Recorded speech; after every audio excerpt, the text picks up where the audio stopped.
Assalamualaikum warahmatullahi wabarakatuh. Perkenalkan, nama saya Florentina Rosari dari kelas B Manajemen. Di sini saya ingin menjelaskan tentang regresi linear. Sebelumnya saya sudah membuatnya terlebih dahulu.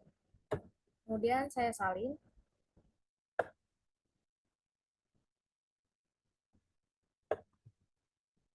dan saya salin ke SPSS.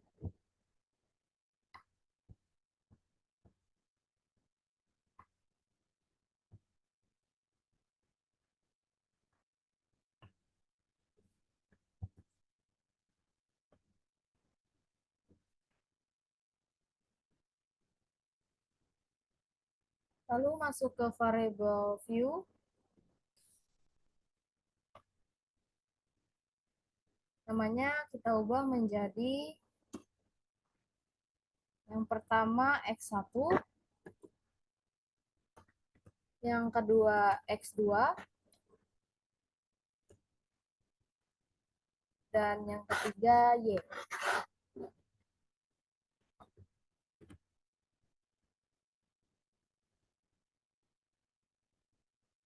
Kemudian desimal kita ubah menjadi 0. Dan selanjutnya 0 juga. Dan 0 juga. Kemudian measure kita ubah menjadi scale.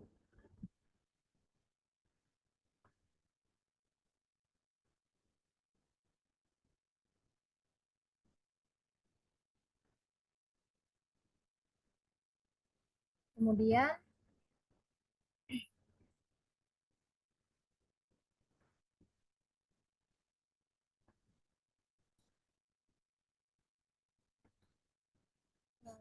kita tunggu sebentar.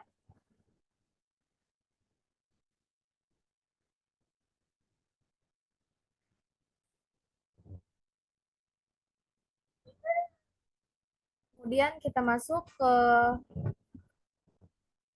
analyze. Kemudian memilih regression dan ke linear. Tunggu. Untuk X-nya, X1 kita pindah ke independen, X2-nya ke independen, dan Y-nya ke dependen.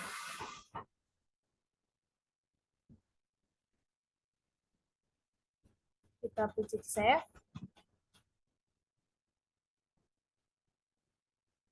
Kemudian kita pilih understand guys. Lalu kita tekan continue. Oke.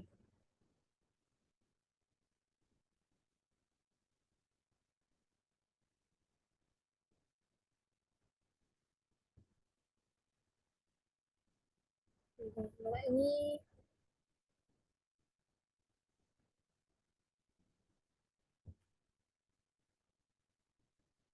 lalu kita masuk halaman sebelumnya. Ada res 1. Kita pilih analyze. Kemudian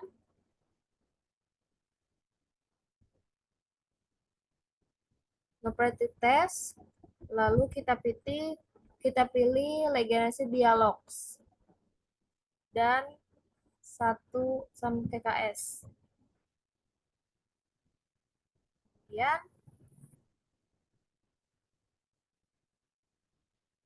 Kemudian kita pindahkan ke test variable list. Kemudian kita pilih OK.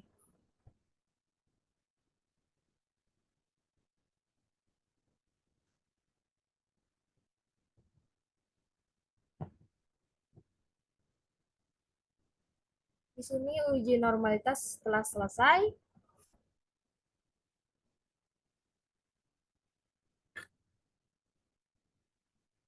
Yang kedua ada uji normalitas dengan metode yang sama, yaitu uji multi konelinearitas.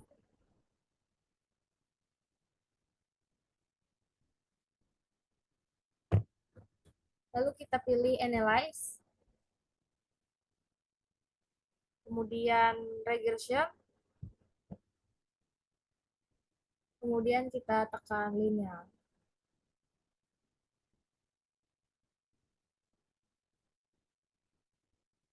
Kemudian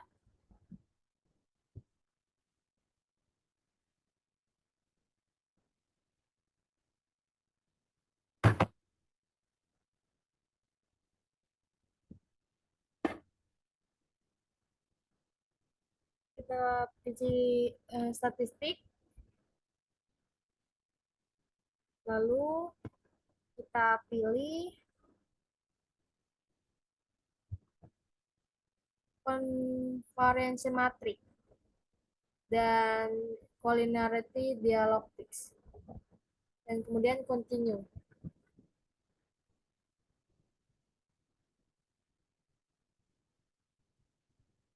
Kemudian oke. Okay.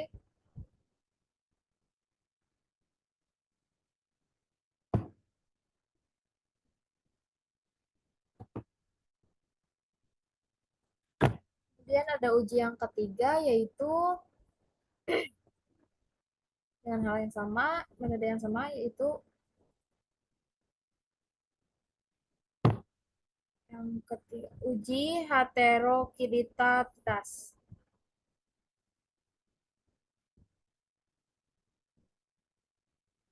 Kembali lagi ke SPSS, yaitu analyze, kemudian regression, kemudian kembali ke linear,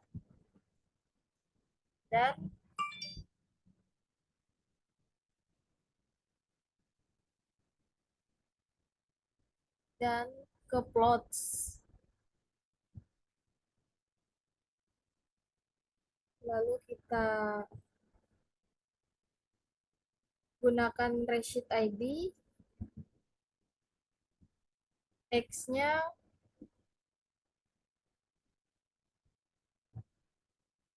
kemudian untuk Y, resheet ke Y. Kemudian continue. Ketik oke. Okay.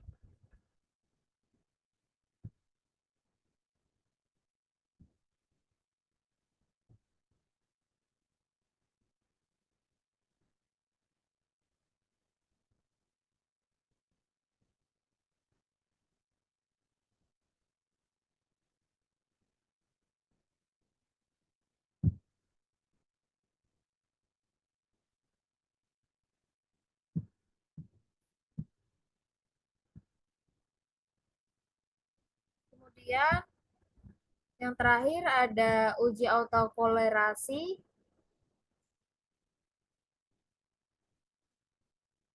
ada analyze,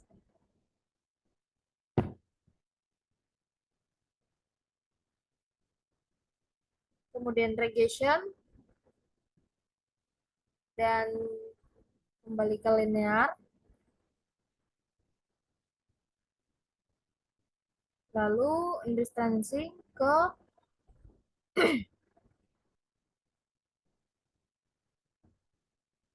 statistik.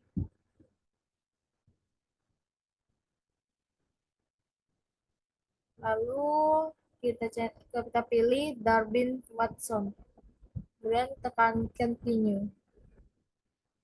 Kita ketik oke. Okay.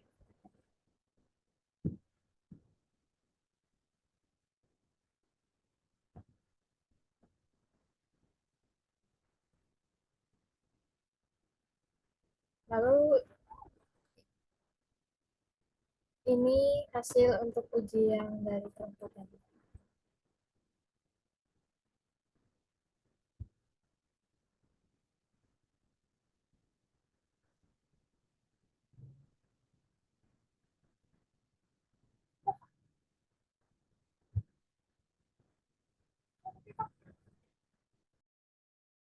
Untuk hasilnya sudah saya salin di Word.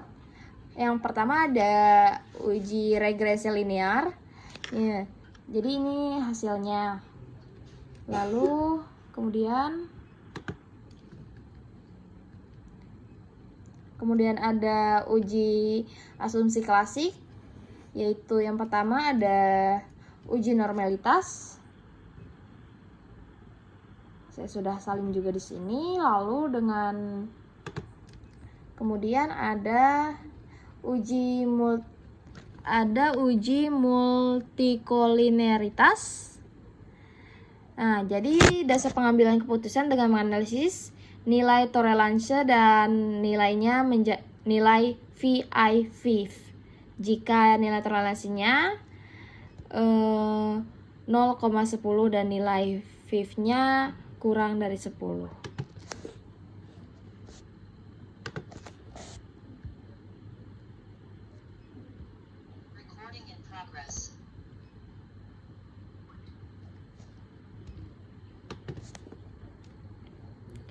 Kemudian ada uji heterokarditas. Ini. Lalu ada yang keempat, ada hasil dari uji autokorelasi.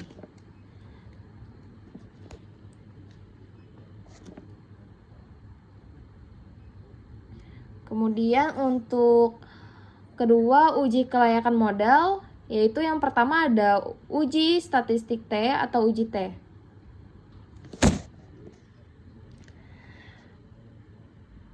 Kriteria keputusan adalah jika nilai sig T hitung kurang lebih 0,05, maka dapat dinyatakan secara parsial variabel bebas berpengaruh signifan terhadap variabel terikat. Lalu ada yang kedua, ada uji statistik F atau uji F. Yang pertama ada dependent variable, prestasi belajar. Yang kedua ada predators atau konstan, yaitu pengaruh keaktifan, pengaruh keterampilan proses. Yang ketiga ada interpretasi model regresi linear berganda. Dan ini hasilnya. Kemudian untuk output yang dihasilkan oleh penguji SPSS pada tabel koefisien, maka dapat disusun bersama model regresi linear. Ini untuk hasilnya. Dan untuk kesimpulannya, keterampilan proses dan keaktifan secara bersama-sama atau simultan berpengaruh signifan terhadap prestasi belajar. Yang kedua ada keterampilan proses berpengaruh positif dan signifikan terhadap pengaruh terhadap prestasi belajar. Yang ketiga, keaktifan tidak berpengaruh signifikan terhadap prestasi belajar. Mungkin hanya itu yang dapat saya sampaikan. Bila ada salah kata, saya mohon maaf. Assalamualaikum warahmatullahi wabarakatuh. Terima kasih.